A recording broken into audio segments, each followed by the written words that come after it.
esta computadora. Muy bien, pues buenas tardes. Vamos a empezar con la clase de cannabis y vamos a hablar de los efectos terapéuticos y secundarios de los derivados cannabinoides. En este caso estamos hablando pues de lo que también podríamos llamarle fármacos cannabinoides. Y es un breve resumen, vamos a empezar con algunos temas del funcionamiento de los endocannabinoides y por ende también de los cannabinoides exógenos, la cannabis y los cannabinoides de uso terapéutico, cuáles son, qué usos terapéuticos se han planteado y vamos a ver algunos estudios clínicos aleatorizados y finalmente efectos adversos si nos da tiempo, ¿no? Esta clase, como les decía, pues es en el contexto de un diplomado donde se profundiza mucho más de lo que podemos hacer aquí sobre el sistema endocannabinoide. Los endocannabinoides, aquí podemos ver que se sintetizan sobre demanda, dependiendo cómo sean utilizados en las terminales postsinápticas y van a tener una función básicamente en las neuronas presinápticas, donde se van a unir a los receptores CBR1, ¿no? Que son los receptores a cannabinoides del tipo 1. Y este tipo de receptores, perdón, son del tipo de receptores acoplados a la proteína G, como la de los opioides, por ejemplo, y que van a tener una serie de efectos, los voy a leer nada más, inhibe la adenilato ciclasa y abre los canales de potasio. Y todo esto lo que hace es detener la liberación de los neurotransmisores almacenados en esta vesícula, ¿no? Entonces, a veces uno se pregunta a qué tipo de sustancias pertenecen los cannabinoides. Los cannabinoides que son exógenos. Y por ahí van a encontrar que de repente los ponen como depresores. Eso lo puso muy desafortunadamente la SEP en su famosa campaña que ha hecho de esta de Dino a las drogas en las aulas. Pues ahí pusieron que los cannabinoides eran depresores del sistema nervioso central y no, por ahí también los ponen de repente como alucinógenos y no. Entonces debemos de entender qué hacen los endocannabinoides y lo que hacen es modular, son neuromoduladores. Cuando entonces una persona usa exocannabinoides, pues hay un exceso de modulación. Normalmente la modulación es hacia abajo, ¿eh? O sea, quiere decir terminales sinápticas que están muy activas, pues entonces esto ayuda a que no siga liberándose, sino que las modula, ¿no? Y si usamos cannabinoides exógenos, que como característica muy peculiar es que se permanecen muchísimo más tiempo unidos a estos receptores, a diferencia de los endocannabinoides, que es una cuestión de fracciones de segundo, el tiempo que permanecen ahí, pues entendemos que por eso la gente pues le gusta ese efecto como pacífico, como justo de como más ecualizado todo, ¿no? A las personas que les gusta ese efecto, ¿no? Entonces, ese es el mecanismo de acción y el THC actúa de esta manera en particular, este endocannabinoide, y por aquí podemos ver que es el mecanismo de acción de dos cannabinoides, dronabinol y nabilona, que son cannabinoides de uso médico.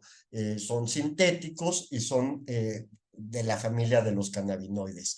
Hay que entender que el CBD actúa en otros receptores, o sea, no va a actuar en el CBR1, este que veíamos ahorita, sino va a actuar en otro receptor de un nombre mucho más raro, que es el GPR55 y es un receptor también acoplado a proteína G y va a interactuar con otro tipo de canales catiónicos y lo que va a hacer es, va a modular en sentido negativo a el CBR1. Es decir, es como un modulador del modulador.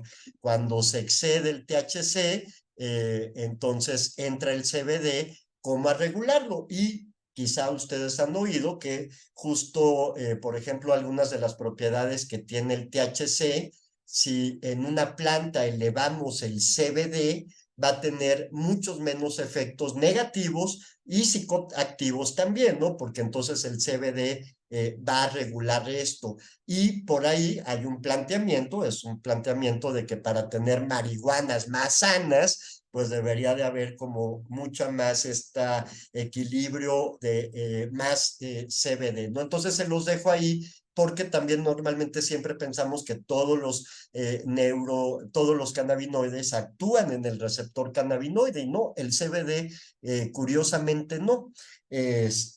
Aquí vemos los tipos de cannabinoides, incluyendo también la cannabis como planta, que han sido en algún momento usados o puestos en investigación para usos médicos. Yo les quiero decir, seguro a todos ustedes les ha pasado pacientes, o si no ya los tendrán, o familiares o amigos, si no es que ustedes mismos, de que, ay, estoy usando gotitas de CBD y me caen de maravilla, ay, estoy usando CBD y se me quitó esto, se me quitó lo otro. El CBD es muy popular y por ahí también van a oír eso de los chocongos y posiblemente, ¿no? De las microdosis de psilocibina. Entonces, pues como sabemos, esa no es una evidencia, esas son experiencias individuales que no podemos extrapolar a todos los pacientes y mucho menos con productos de CBD de tipo artesanal, ¿no? Donde realmente no conocemos la concentración exacta de CBD y que, se los digo en corto, para que tenga realmente estos efectos antiepilépticos, que son los que más se han estudiado del CBD, pues se requieren dosis altísimas de CBD y no las dosis que habitualmente se manejan en estos preparados, como les digo, bastante poco homogenizados, etcétera, ¿no? Entonces, mucho de ello yo casi lo veo como funciona como tipo homeopatía. Sí tiene un poquito de CBD, pero en realidad son dosis muy bajas la mayoría de estos productos, ¿no?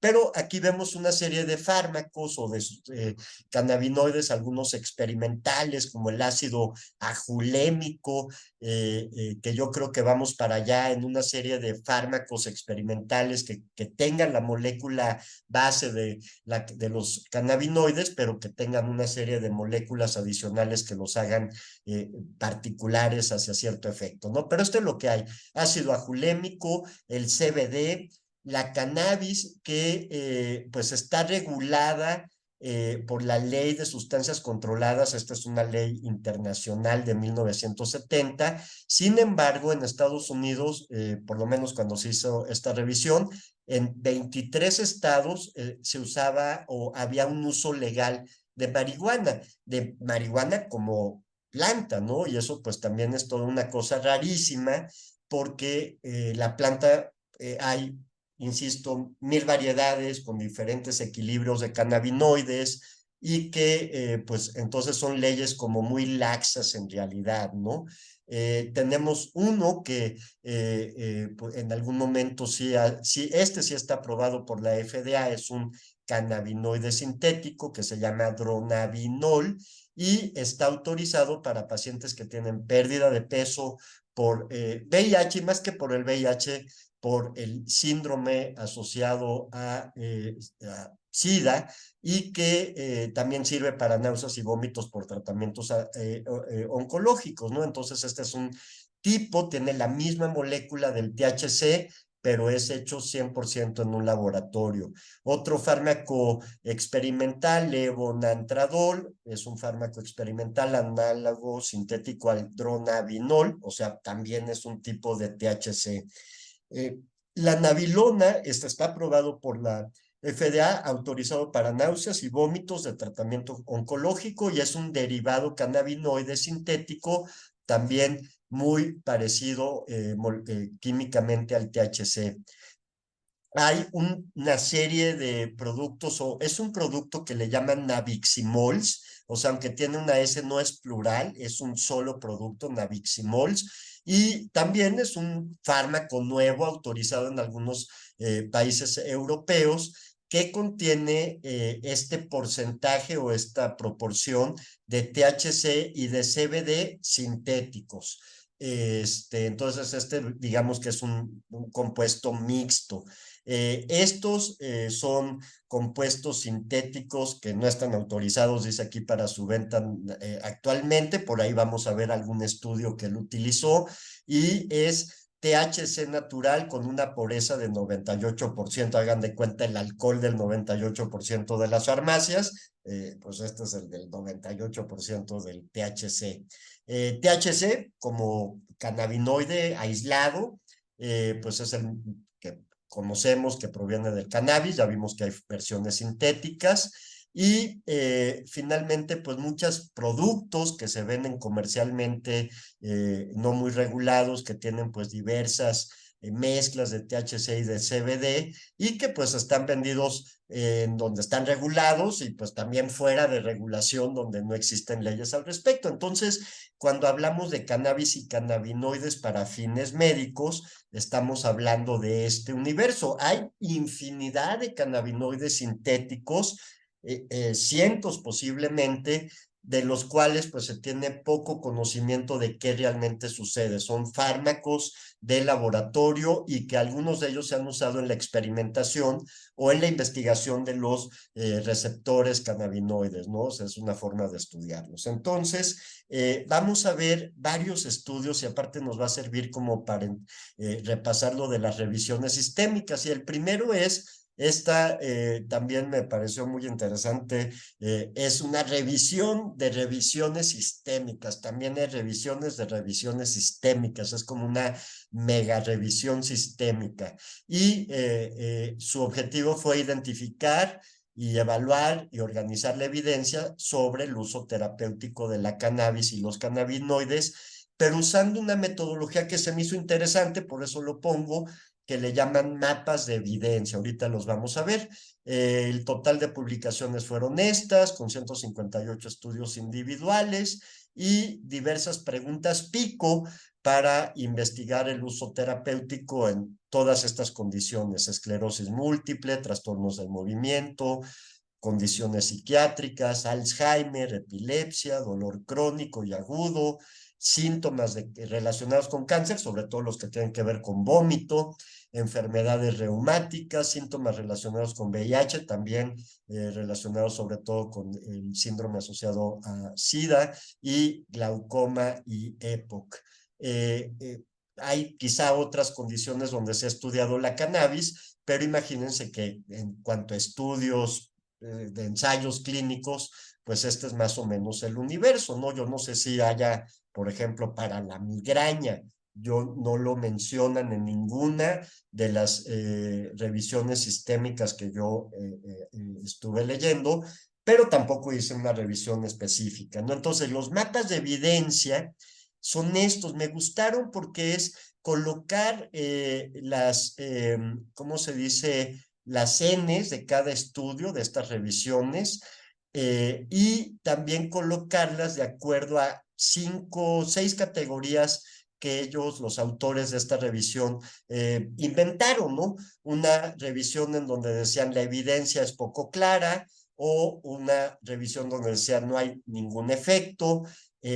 Una categoría, estamos hablando de categorías de las revisiones sistémicas, otra que le llamaron probablemente perjudicial, otra donde ya había perjudicial y terminaba en estas dos categorías de probablemente benéfico y probablemente y benéfico como tal, ¿no?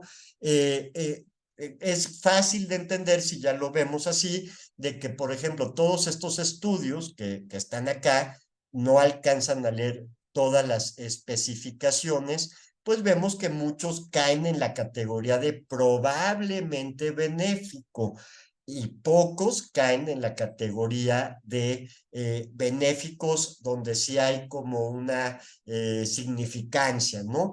También afortunadamente, pues pocos hay que sean realmente dañinos y pues algunos caen en esto de que hay alguna posibilidad de que haya algunos efectos secundarios y vemos que también hay un buen grupo donde no queda claro. Aquí quizá ustedes no lo vean porque está muy pequeñito, a menos que abran toda su pantalla, pero vemos que son infinidad de condiciones las que se estudiaron. Veremos algunas más adelante, pero por poner un ejemplo, en amarillo dice que están estudios, 2 estudios nada más, de cannabis y cannabinoides versus placebo para dolor crónico.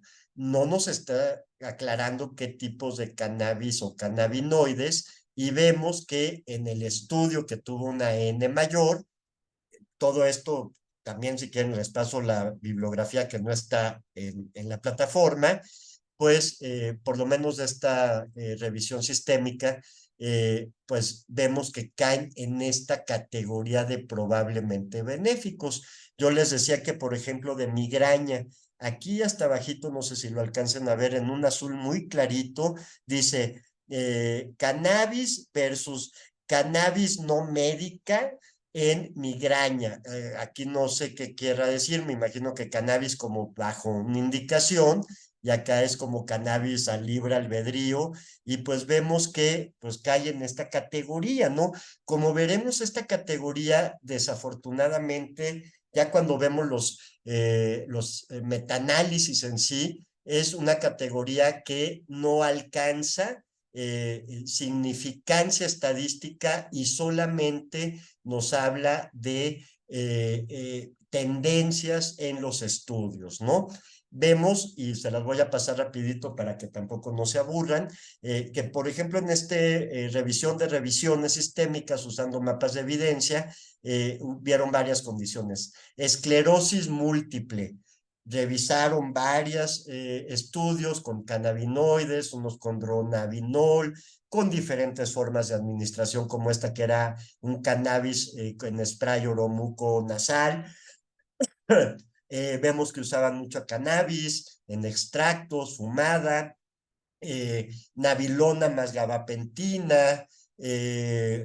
Aquí vemos que están en algunos casos viendo el dolor derivado de la esclerosis múltiple y en otros casos la espasticidad derivada de esta condición, ¿no? Y por un lado, vemos que hay una gran heterogeneidad de los estudios que se han hecho. Todos estos corresponden a estudios clínicos, no todos aleatorizados, pero sí son estudios clínicos. Y pues vemos que la mayoría de los estudios y la mayor parte de las Ns caerían en probablemente benéficos. Solamente vemos uno que es mucho más claramente, ya hay alguna significancia estadística, y si no me equivoco, corresponde a este extracto oral de cannabis que incluye THC y CBD versus placebo para el temblor, ¿no? Parece ser que es el único estudio que reportan que sí hay un beneficio significativo. Como les digo, en la mayoría de los casos también es muy importante ver que no hay daños o efectos perjudiciales. Y así se fueron haciendo estos estudios. Por ejemplo, aquí mapearon la cannabis para trastornos del movimiento, psiquiátricos y otras condiciones neurológicas. A todos los pusieron en el mismo paquete, pero podemos ver también que en la mayor parte no se encontró ningún efecto y que, por ejemplo, hay un estudio, este me llama la atención en rosa, donde habla del uso de THC oral versus placebo en el trastorno de Guillain-Barré, ¿no? Pero si está aquí, dice, quiere decir que no hubo realmente una significancia, sino una, ¿cómo se dice?, tendencia. Y pues de repente yo cuando daba este diplomado a todos estos alumnos que estaban muy felices de que ya iban o se sentía que ya iban a poder dar cannabinoides para todo, pues yo les decía, esto es como el abogado del diablo, ¿no? Es como realmente no sabemos todavía mucho en qué lo podemos usar para empezar y cuáles son las condiciones que puede beneficiar. Por ejemplo, se usa, y esto es muy popular en Estados Unidos, donde hay cannabis de uso médico, cannabis la planta, pues usarla para el cáncer, fumada, y podemos ver aquí que también se han usado con cannabinoides, dronabinol, diversas combinaciones con otros medicamentos, levonantradol, este medicamento que les decía que es experimental, etcétera. pero vemos nuevamente que la mayor parte de los beneficios son solamente probables, no alcanzan una gran significancia estadística y pues bueno, en Estados Unidos no es raro que alguien que tenga cáncer vaya y se compre unos buenos porros y se la pase fumando marihuana porque le han dicho o él le ha funcionado, y les digo, ahí es donde viene toda la controversia, que pues eso le va a ayudar a mejorar el apetito, a sentir menos efectos secundarios, pero ya cuando se hace a través de escalas o de pues un análisis riguroso de estos cambios, pues parece que no hay esto tan claro, ¿no? Aquí en esta lámina combinan varias condiciones médicas, se las leo rápido: artritis reumatoide, fibromialgia, enfermedad de Crohn, dolor crónico por lesiones espinales, parece que es lo que quiere decir, osteoartritis, aquí nada más habla de HIV, no dice mucho más, el dolor neuropático, el wasting syndrome, el síndrome de desgaste por VIH, etcétera, ¿no? Entonces, vemos que se ha usado para una serie de condiciones, pero en la mayoría de los casos no pasa de aquí y también que no hay daños.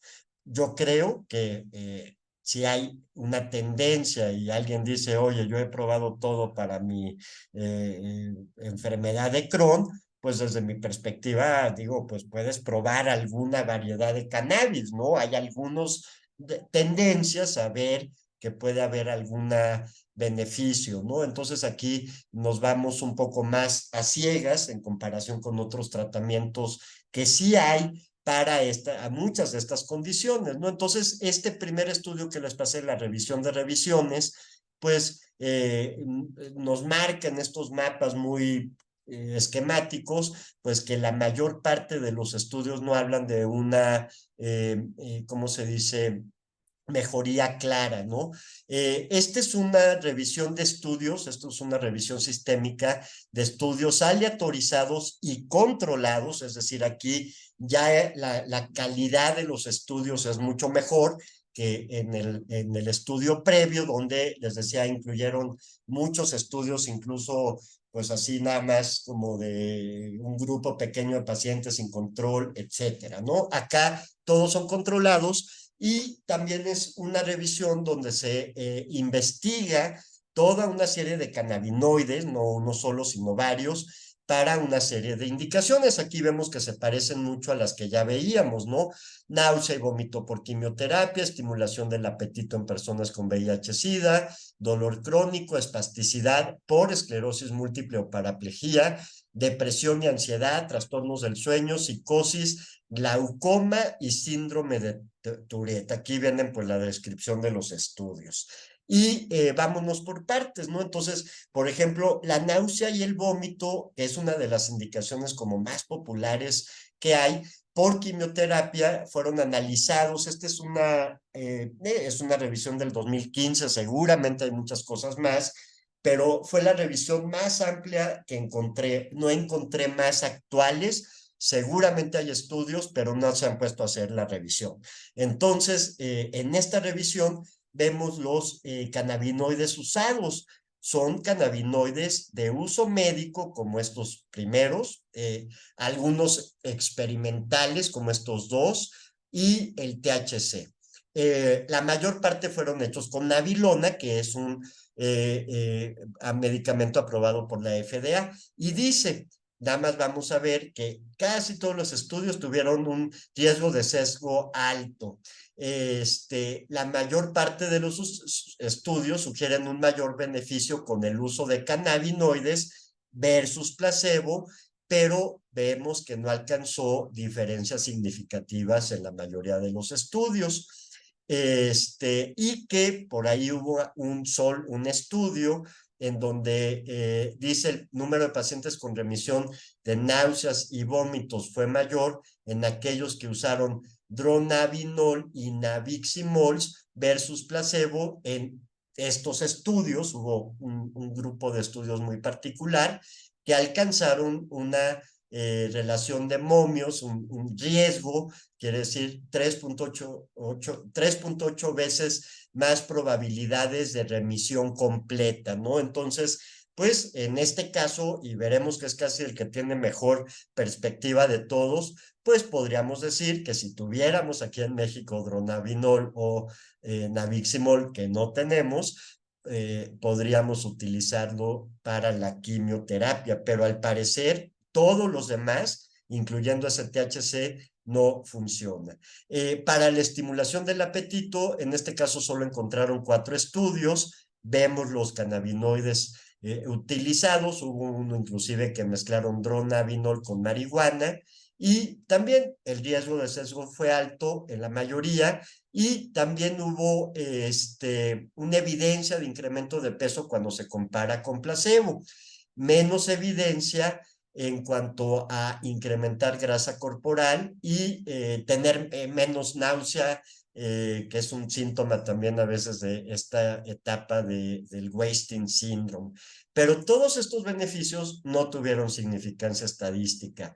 El único que encontró de los 4 fue este de dronabinol y marihuana, que encontró un mayor incremento de peso significativo que con el placebo. Y el megastrol, que es un medicamento no cannabinoide para incrementar el apetito, pues fue mejor que el dronabinol, ¿no? Entonces, insisto, para muchas de estas condiciones hay otros medicamentos que sí está mucho más comprobado que funcionan. El dolor crónico es todo un tema, mucha gente le funciona, dice que el CBD para el dolor de aquí y el dolor de allá, y vemos estos 28 estudios controlados, la mayoría con nabiximol, un medicamento, ya decía yo, farmacéutico aprobado por la FDA, por ahí algunos de marihuana fumada o de cannabis vaporizada o de marihuana oral o de THC directamente. Dice reportes de mejoría en medidas de dolor, pero sin significancia estadística en la mayoría de los estudios. Y la mayoría de los estudios piden una disminución de por lo menos 30% para considerar positivo el efecto, y dice aquí que el número de pacientes que redujeron dolor en ese porcentaje fue mayor con cannabinoides que con placebo, encontrando una ventaja de 1.4 veces mayor, ¿no? Mayor reducción, probabilidades de reducción de dolor. Y en un estudio de marihuana fumada fue la que encontró el mayor beneficio, ¿no? Entonces, habría que analizar este estudio, cómo fue la forma de administración, si a libre albedrío, si les dieron alguna marihuana ya, digamos, estandarizada. Yo no me puse a buscar estudio por estudio porque son cientos, pero quizá alguno de ustedes pueda tener la curiosidad, ¿no? Aquí vemos esta gráfica que ya sabemos, se llama de Forest, es una gráfica donde podemos ver resumidos los efectos de en este caso, de la mejoría en dolor con cannabinoides versus placebo. Y aquí vemos los estudios y vemos que apenas sí toca esta barra central, lo cual quiere decir que la mayoría de los estudios no tienen una significancia estadística, y lo que sí hace que en términos generales, esto es un resumen, digamos que sí puede haber algo a favor de los cannabinoides, pues son estos 2 estudios que tendríamos que revisar para poder decir por qué pues son los únicos que jalan hacia lo significativo. Cuando este triángulo, o más bien rombo, cruza la línea, quiere decir que las probabilidades son iguales que si no usara nada, o que si usara un placebo, o que son iguales al medicamento que está utilizando, ¿no? De tal manera, esto sí me parece importante recalcarlo, esta revista, que es la revista de la Asociación Internacional para el Estudio del Dolor, y es del 2021, en este suplemento que todo se lo dedica a la cannabis y a los cannabinoides, y es muy bueno. Yo también se lo recomiendo porque es muy serio, muy honesto. Pues dice, lo pueden leer aquí textual, que todas estas investigaciones que se han dado no dan suficiente evidencia para que por lo menos esta asociación apoye el uso de cannabis y cannabinoides para el uso o el alivio del dolor.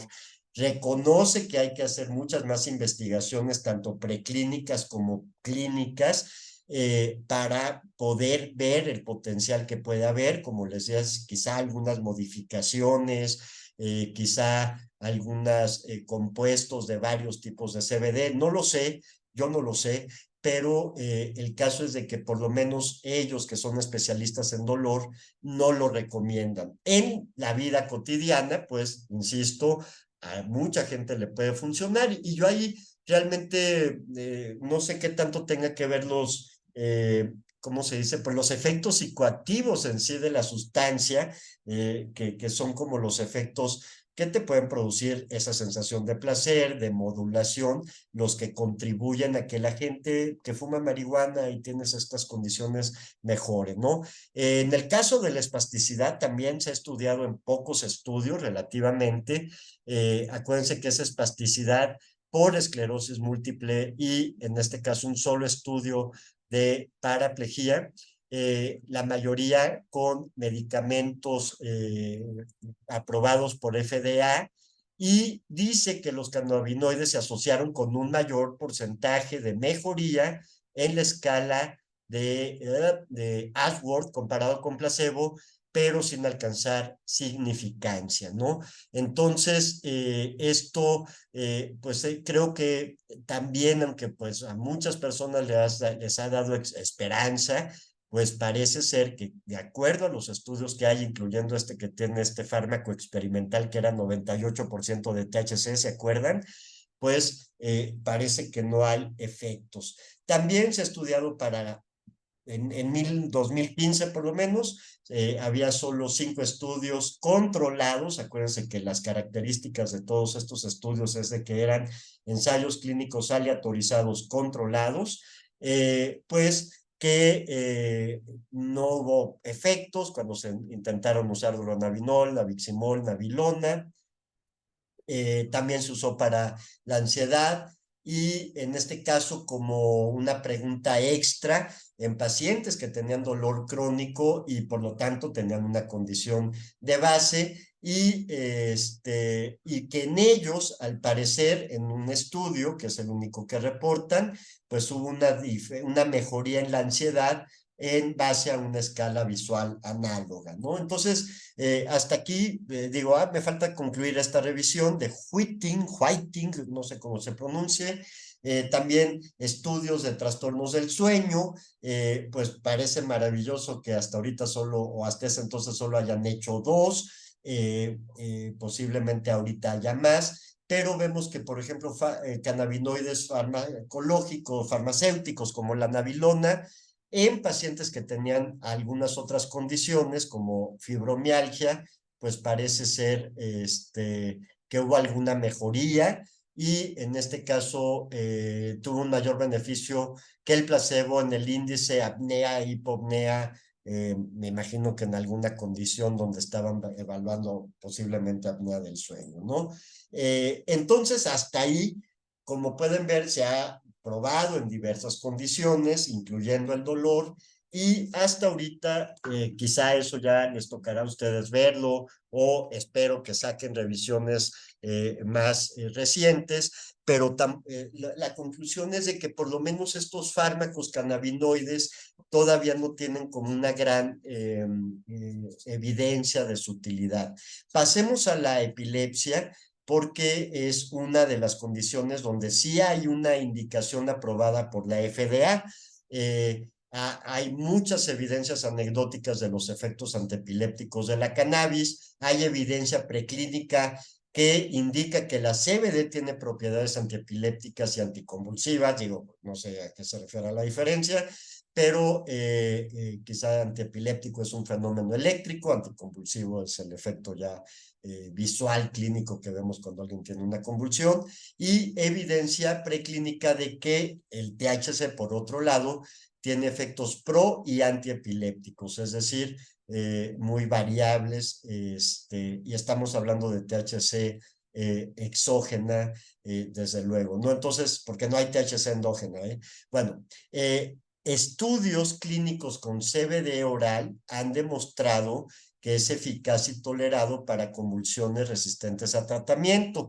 Entonces, en Estados Unidos, no sé si hay en otras partes del mundo, cuentan con este tratamiento Epidiolex, que es CBD y está aprobado para la FDA para pacientes de 2 años o más, o sea, no más pequeños, con síndromes de Dravet o Lennox-Gastaut, o pacientes que tienen sí, mayores de 1 año con esclerosis tuberosa y que tienen también convulsiones, ¿no? Entonces, este medicamento se usa. Hay otros que pueden tener muchísima más evidencia, o sea, no es el único para estas condiciones, pero se puede utilizar para ello. Aquí quizá ustedes ya son muy jóvenes, pero hubo el famoso caso de la niña Grace, que era una niña de Monterrey que tenía pues un síndrome epiléptico de dificilísimo control, y pues el caso fue notable porque el padre de esta niña pues peleó en los tribunales para poder importar un medicamento semejante a este, nada más que hecho en Canadá, y atender a su hija. Entonces fue toda una batalla legal, ¿no? Eso les digo, ya quizá a ustedes les pueda parecer hasta ridículo ahora que venden CBD en las estaciones del metro, pero en ese momento pues esta persona no contaba con el medicamento. Como era un cannabinoide, estaba prohibida su importación, exportación, y entonces pues trabajó hasta lograr su amparo. Eh, Finalmente les cuento, esta persona montó toda una empresa con socios de Canadá para distribuir productos de CBD, ahora sí que masivamente en México, ¿no? Entonces, ahí les cuento, busquen el caso de la niña Grace. Y vamos a continuar, ya pasando un poco a los efectos negativos. Como ven, los efectos positivos no son muchos, así que hasta ahí nos quedamos. En este marco, quiero insistir, en el marco de ensayos clínicos donde se ha evaluado con escalas, con pre y post, con pues una metodología científica, ¿no? Actualmente la cannabis y los cannabinoides tienen un auge mediático positivo, en este caso, en el sentido de, ay, pues sirven para la migraña, para el dolor de cabeza, para usarlo como jabón, como champú para el pelo, o sea, mil cosas, ¿no? Y espérense a que esté regulado, pues vamos a encontrarnos que, a ver, ¿qué se les ocurre? Coca-Cola, creo que ya hay, ¿no? Coca-Cola con CBD. Pero bueno, luego hablaremos de esos. Una de las grandes preocupaciones cuando se han investigado la cannabis y los cannabinoides para usos médicos, pues son como sus riesgos, ¿no? Uno de ellos es el riesgo de abuso y dependencia, que si ustedes ven el video que tenemos, pues en personas adultas el riesgo de dependencia acumulada a lo largo de toda la vida es alrededor del 10%. Es decir, es menor el riesgo de dependencia con la cannabis que la que tiene el alcohol o la cocaína, o no se diga la nicotina. Pero esa es una de las preocupaciones. Y la otra, pues son los riesgos de alteraciones cognitivas. Entonces, en estos estudios, pues que se pusieron a investigar el riesgo de abuso, pues chequen este dato, es maravilloso, ¿no? Que en Estados Unidos cerca del 80% de las personas que usan cannabis para fines médicos, indicados por terapeutas, médicos, psiquiatras, en fin, también lo usan para fines recreativos.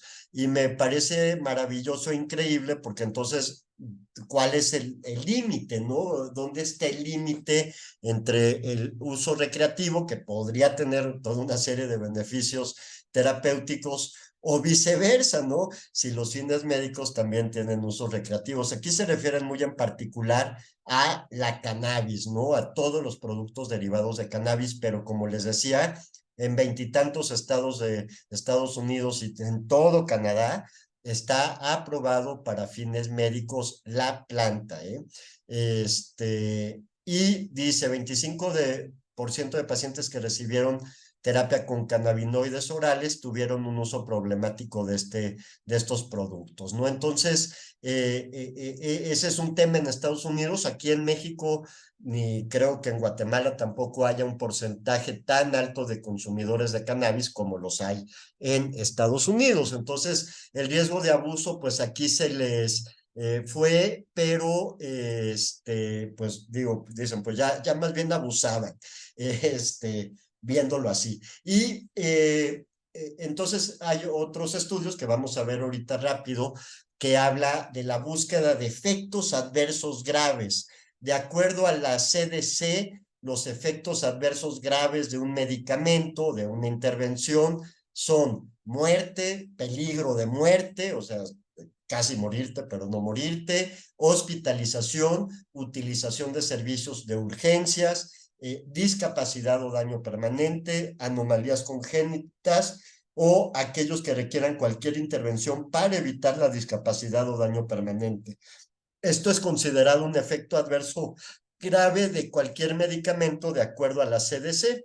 Entonces, en varios estudios que también se han hecho controlados, aleatorizados, para evaluar, pues justo qué les pasa a las personas que están en tratamiento para el manejo del dolor, por ejemplo, que les diga, aunque no hay mucha claridad, se usa mucho, y encontraron en 7 de 7 estudios que investigaron el riesgo de dependencia, encontraron efectos subjetivos típicos de intoxicación, le hace estar pues un poco relajado, quizá alguna alteracióncita perceptual con la música. Encontraron una percepción positiva de la sustancia, o sea, les preguntaban, ¿esta medicina, cannabis o lo que estaban usando, la sienten positiva o negativa, ¿no?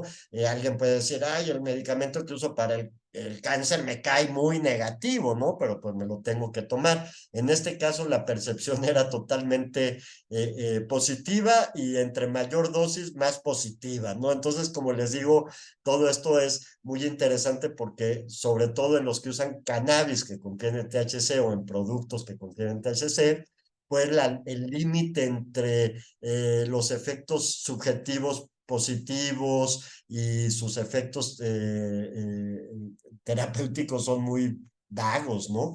También investigaron datos de alteraciones neurocognitivas y psicomotoras y en 9 fueron positivos. Acuérdense que todo esto es con escalas que a veces miden cosas así como memoria reciente, etcétera, ¿no? Como cosas muy finas. Y en este otro estudio que investigaron 29 estudios de efectividad de cannabis y cannabinoides para el dolor crónico, en estas condiciones. Estos son estudios aislados, a diferencia de las revisiones que les presenté.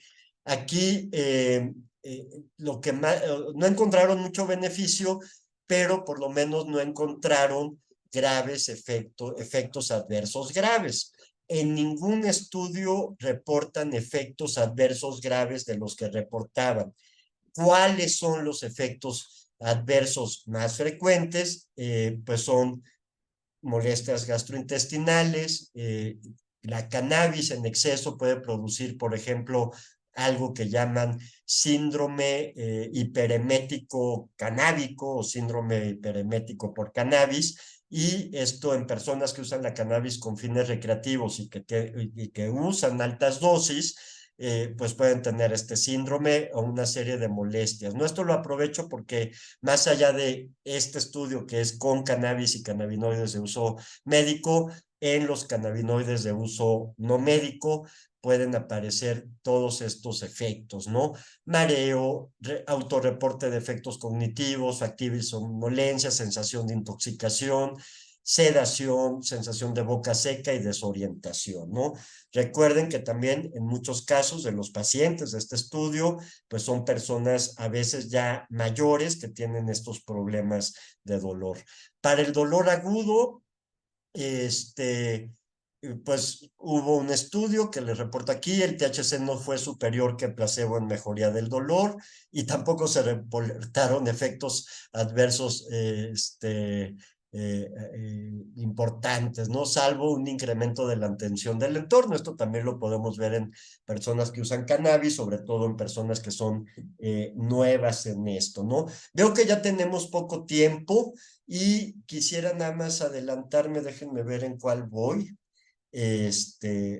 Permítanme, porque no faltan muchas, sí. Pues miren, en realidad todas estas son las tablas. Déjenme volverlo a hacer grande, llegar a esta, ¿no? Que es una revisión también. Es una revisión sistémica, es la última que les voy a contar. Dice, los cannabinoides se asociaron con mayor riesgo para cualquier evento adverso, como les decía, estos que les platicaba. Bueno, en este estudio, ¿no? En este estudio que es un metaanálisis, encuentran esto. Los eventos adversos fueron reportados en 62 estudios. Estos son los tipos de eventos adversos que se presentaron, pero ninguno evaluó eventos adversos a largo plazo, ¿no? Entonces, podemos pensar que algunos cannabinoides y la cannabis, pues sí tienen efectos adversos leves y que en la mayoría de los casos, esto no lo dice por acá, voy a dejar de compartir para no extendernos mucho el tiempo, les voy a pasar esta presentación posteriormente a la plataforma y les voy a pasar pues los estudios que tengo, sobre todo las revisiones. Lo que es importante de esta clase es entender, una, que en donde estamos ahorita no hay mucha claridad de los efectos terapéuticos de la cannabis y de los cannabinoides utilizando esta metodología. Aún así, y aún brincándose lo que conocemos como medicina basada en la evidencia, son ampliamente utilizados para fines terapéuticos como el dolor, los vómitos, la falta de apetito, ¿no? Les cuento una anécdota. Yo no me acuerdo en qué año, hace 15 años, posiblemente 12 años, 13 años, no me acuerdo, hace más o menos así, viajé a Canadá, a Vancouver, a visitar a familia y amigos. Y entonces, pues tenía mucha curiosidad, porque en ese momento era como algo nuevo en Canadá, algo relativamente, pues, novedoso. Ahorita ya, digo, ya no tiene nada de novedad, y eran dispensarios de cannabis en donde se supone que tú tenías que llegar con una receta y comprar tu cannabis, ¿no? Entonces yo le dije a mi amigo local que iba a uno de estos dispensarios a surtirse, y le decía, oye, ¿tú crees que me vendan a mí? Y él me dijo, claro, claro, ven, acompáñame. Yo quería conocer un poco la dinámica, ¿no? Entonces, una cosa chistosa de la dinámica es de que nadie puede fumar cannabis en el lugar donde beben ni como 100 metros o 50 metros a la redonda. Pero al entrar este dispensario, pues no parecía un dispensario, más bien tenía como un pizarrón, entonces todavía estaba como un poco rudimentario esto, porque ahora los catálogos son inmensos, y venían pues todos los tipos de marihuana que había y sus precios, y el chavo que atendía así de pelo chino, todo con camiseta, nada más dijo, y le dijo él, oye, ¿le puedes vender marihuana a mi amigo?